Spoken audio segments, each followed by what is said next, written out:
there's a new white paper laying out Web3 recommendations for Japan's growing industry. And Emily, who's proposing this and what does it entail?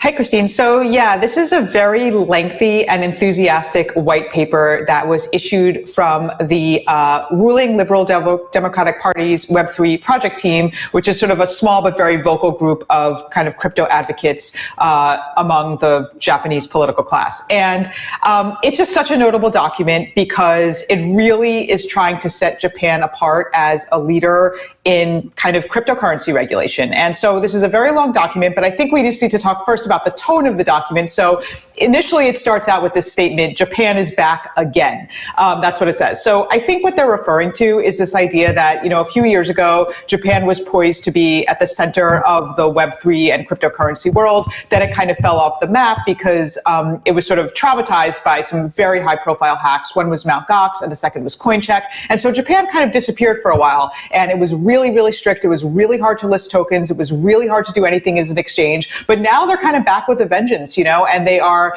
basically want to position themselves as a leader in cryptocurrency regulation. So, this document just has a lot of recommendations for NFTs, for DAOs, for taxes, for just clarification. But I think, again, the main point here is the tone of it and how it really seems to portray cryptocurrency and blockchain as a benefit as opposed to primarily a risk. And this is a huge contrast to what's going on in the United States, where the White House has been a lot more cautious about crypto. Maybe you can explain that juxtaposition there.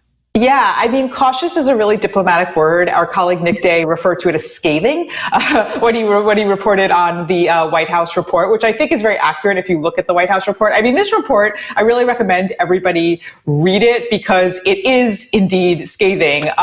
Just to pull out like a sentence from it, indeed, crypto assets to date do not appear to offer investments with any fundamental value, nor do they act as an effective alternative to fiat money, improve financial inclusion, or make payments more efficient. That's just like a small tidbit of that White House report. Like they're not feeling it. They're not into crypto, right? So this is just like a warning document. Now, Japan, of course, is very aware of the risks, associated with crypto, but the language is so different. Now, the Japanese report is not translated to English yet, as far as I'm aware, but just, our colleagues at CoinDesk Japan did interview the Secretary General of the party's Web3 project team, Shiozaki-san. And, there's basically language in this document that says things like, the cryptocurrency industry was once driven by early adopters, but now it will shift to mass adoption. I mean, Japan is envisioning this world in which, everybody's using crypto, everybody has wallets, everybody's using NFTs. I mean, it's just the two countries could not be more different in how they are looking at this issue.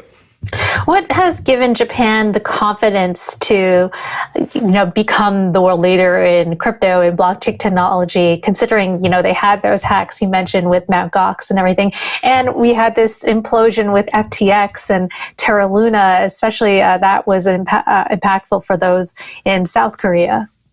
Yeah. So basically what gave Japan the confidence is that they suffered a lot of hardship and they saw that they could survive it. And they saw that their regulatory framework was tough enough to withstand some really bad things happening, right? So, I mean, if you look at Mt. Gox, that was a very, very early disaster. And then CoinDesk, which was a large Japanese exchange at the time, was the largest hack in cryptocurrency history. So Japan took the time to kind of like get their regulations in place. And then with FTX Japan was one of the few places where users actually got their money back, in large part thanks to Japanese regulatory protections. For example, very basic one, Japan requires exchanges to segregate customer assets from, corporate assets, which, most other places don't have. So basically, I feel like where a lot of countries are sort of living in fear of the other shoe to drop or something terrible to happen, Japan has already had a bunch of terrible things happen. Now they see that they can withstand it. So some of that fear is gone. And now they've kind of moved on to the, this is an opportunity phase.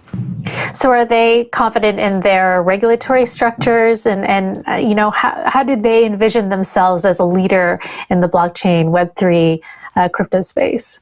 I think that they are fairly confident. I mean, I think, for example, as I mentioned, this one clause they have about separating customer and exchange assets, like this seems pretty obvious, but it's not like we have that in a lot of other places. Another thing that they put in after the hacks was basically 95% of assets need to be stored in cold wallets.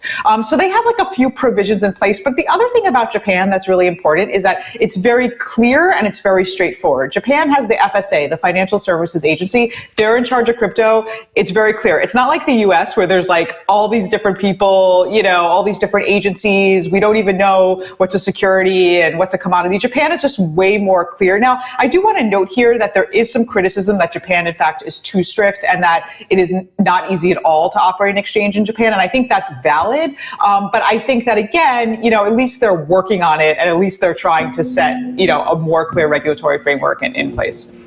Yeah, really interesting to see the evolution of this. I remember when you first started talking about Japan, you mentioned how cautious they were. Institutions and retail were definitely very hesitant to enter the space. But now it seems that after this wave of crypto and the collapse that we've seen in the US, they are more confident in getting into the space. So it's really cool to see that